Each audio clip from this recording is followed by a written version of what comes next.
Imagine a child with complete power to manifest whatever he wishes. Now, what will such a child manifest? He will ask for more chocolates, more toys, more video games, etc. Now, the child thinks that this is what he needs. These are his true desires, his true intentions. But is it good for him? Would this lead to his true betterment, evolution, happiness and fulfillment? This is why I am beginning to feel repulsive by the teachings of law of attraction and manifestation, especially the way it is taught and marketed online across the world. Today we will do a deep dive into this. We will understand the fundamental flaw in law of attraction. We will also understand how to fix that, how to truly find fulfillment in life and how to create different things. We will also discuss this, but from a very higher perspective by delving deep into the ancient principles of Vedanta.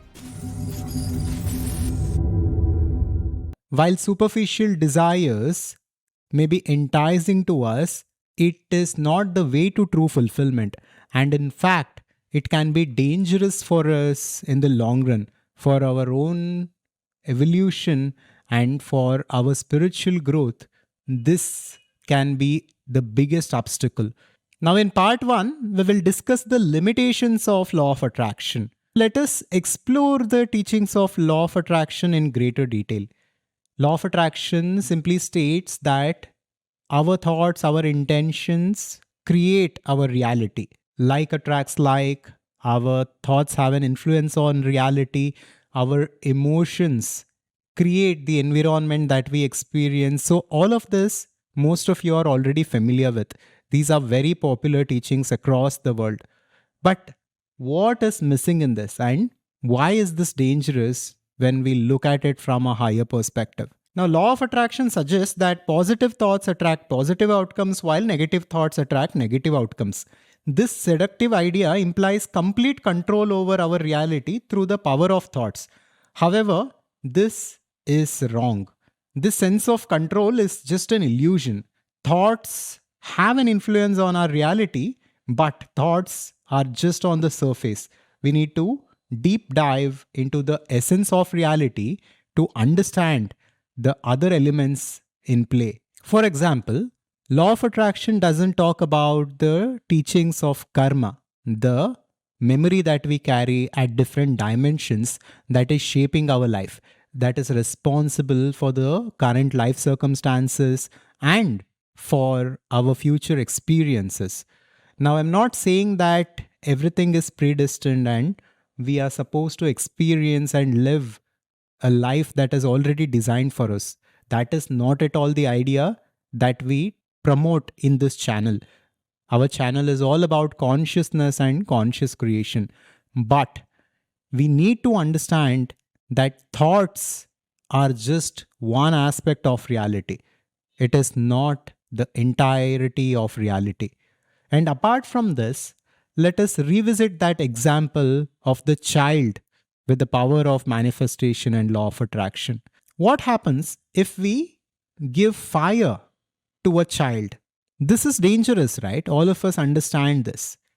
Fire is dangerous in the hands of a child because the child doesn't know how to use it. Although fire by itself is a powerful tool.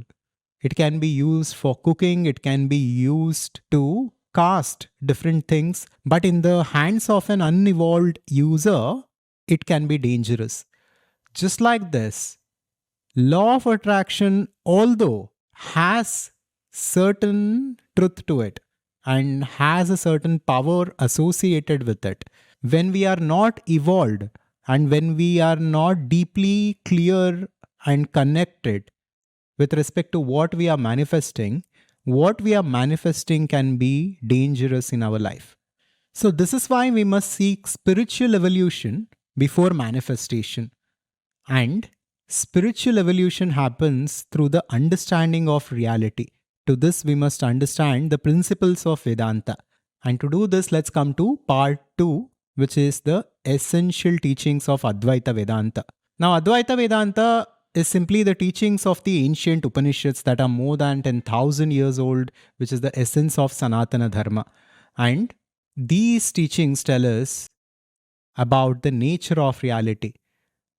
Vedanta talks about the oneness of all existence. It says that we are all one in essence and we all come from one source and we are that reality. We are that God or infinite consciousness in essence. So, as per Vedanta and as per the teachings of Vedanta, there is only one reality. We are all that. But we have identified with this body and we are experiencing this dualistic life because of our identifications.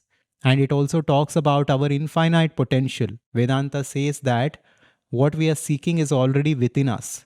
It is all within us. What we are wanting, what we are desiring, much more than that. Everything is within us. The source of fulfillment, joy, and abundance is within us. So, it redirects our focus, it redirects our attention inward, and it asks us to contemplate on our own self, which has the potential to create anything, to manifest anything. And more than that, it is the source of fulfillment and joy, even without creating anything, simply by tapping into that dimension and being there, we can experience absolute fulfillment. Let us explore this further and let us understand how the teachings of Vedanta can help us in conscious creation and help us make more mature decisions in our life. The implications of the teachings of Vedanta are this. Number one, when we begin to understand that everything and everyone is one at the fundamental level, we never dare to do anything bad or negative consciously to others because we understand that it is all one reality and what we do to others, we do to ourselves at the deepest level. And not only this, we begin to formulate a purpose for our life through which we can impact the entire world in a positive way. Because we will begin to look at the entire world as an expression of ourselves and the same consciousness. And apart from this, once we understand our true potential and our true nature, even at a superficial or an intellectual level at first, we will begin to transcend and overcome competition, jealousy, and comparison. And we will begin to live our life the way we truly want to live without any hesitation. So, this is the power of Vedanta, and through this, we can take the next step, that is conscious creation. So, that is part 3, which is going beyond manifestation to conscious creation. As I have talked about in earlier videos, there are 4 stages of evolution in a person's life when we look at it from a personal development or self improvement perspective. At first, there is unconscious living, where a person is unaware of anything. They are conditioned beings who are living a scripted life. And this is the case for most of society. They do not understand the truth of reality, nor do they understand the power of their thoughts, intentions, and their personality. But the problem is, then these people are being sold the idea of law of attraction, manifestation through different books and teachings. And then, when they are empowered with the understanding of the power of their thoughts, intentions, emotions, etc., they become unconscious creators. This is the second stage, which is unconscious creation. Because they are unconscious of the nature of reality, of the oneness of all existence, of the true potential of the self, they simply begin to create from the place of unconsciousness. Now, just imagine how dangerous this is. This is exactly like giving fire to a child. And this is what is causing a lot of stress, a lot of anxiety, and even some of the things that people are manifesting, they are not finding fulfillment in. And in many cases, they are not even able to manifest the things that they are trying hard to do because they are missing something. They're missing the essential aspect of reality, which we will discuss at the end. Now let's come to stage 3, which is conscious living. Now from this stage, we must evolve to conscious living through the principles of Vedanta, and we must understand that reality is one. We are all one in essence, and we are infinite in our being. So we need not do anything, need not create anything, need not ask for anything for fulfillment. We are already full and everything is already complete. This is the understanding that we must come to. And from this place, we can then go to conscious creation. From this perspective, from this understanding, then we can begin to formulate and consciously design our ideal life through which we can impact others, our own families, and our own self. We can create success, we can create wealth, health, abundance. So there is nothing wrong in this, but what I'm saying is we must first seek evolution before manifestation, and we need to dig deep when we are trying to design our ideal life. And we need to define our ideal life very clearly after a lot of contemplation and meditation, because this is what we are creating in this world. This should be a positive thing for us and for this world. So, that only comes when we understand the essence of reality, like Vedanta talks about. This is conscious creation, where from a higher perspective, we will look at reality for what it is, we will look at ourselves for what it is, and from this place, we will design our ideal life, and then we can go about creating it through conscious creation. Conscious creation recognizes that our creative power stems from our true nature as the infinite consciousness. By understanding and embodying this truth, we naturally bring forth experiences that resonate with our highest self. This approach contrasts sharply with the traditional manifestation techniques. So, in order to make conscious creation happen, you can start with some beginner practices.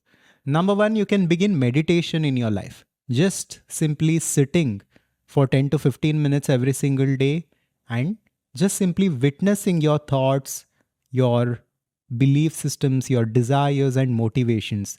And think about your desires and look at whether they are coming from a superficial level of conditioning or from a deeper place of knowing. So, this meditation and this contemplation helps you to refine your desires and align them with your true being. After this, you can begin to perform your daily activities, whatever it is, more consciously and through awareness. So, you can begin to do everything consciously as much as possible. Apart from all this, you can also make use of self inquiry.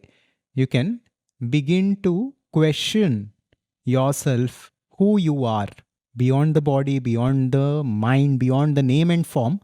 What is the power that is within you, because of which you are alive, because of which you are aware, and who is this? What is this? You can begin to start this inquiry, which will lead you to some amazing revelations. So, while manifestation and law of attraction teachings focus on the external reality, Vedanta focuses on working on our internal reality and finding the truth within. It also talks about how we can find all that we are seeking within our own self. And with this understanding, when we create our reality, we create it consciously and we create it in a way in which it brings us true fulfillment. Not only this, when we are manifesting or creating through this understanding and through the power of our being, we are making use of the infinite potential. We are making use of the infinite power that we are. And once our ideal life and our desires are very clear to us, through this understanding, different aspects of our being come in alignment, through which our ideal life will naturally and easily manifest. So, this starkly differs from the approach of law of attraction and manifestation, where we write down superficial desires without going deep, and we struggle to manifest it, and we create a gap between our desires and ourselves. The secret to manifestation is this: as per Vedanta, everything that is, everything that can be, and everything that there ever was is already here and now. And it is you yourself. It is your own essence at the deepest level. So, whatever it is that you are seeking, it's not separate from you in time or space. Mind creates this gap, and then mind asks you to work hard, to practice visualization, to practice affirmations, to make it happen. But in reality, there is no gap between who you are and who you want to be. It is all one reality. That is Advaita. That is non duality. So, the secret lies in understanding this deeply and creating from this understanding, from this place of power. So, through this, we are making use of that infinite potential and tuning into that reality that already is. This is the power of conscious creation. And I hope you found it valuable. And we have a 6-week conscious creation blueprint program at ACS, where we dive deep into the teachings of Vedanta and conscious creation, where we cover the 9 pillars of the conscious creation codex to make our ideal life happen. If you want to know more about this, you can book a call with our team by making use of the link below, and we will connect with you via call to explore more about conscious creation and how it can help a professional or an entrepreneur. And next, you can check out this video, which we had made on the nature of God and how God's existence can be logically understood through Vedanta. Thank you, and I will see you in the next one. Subscribe to Advaita to wake up. Shivoham.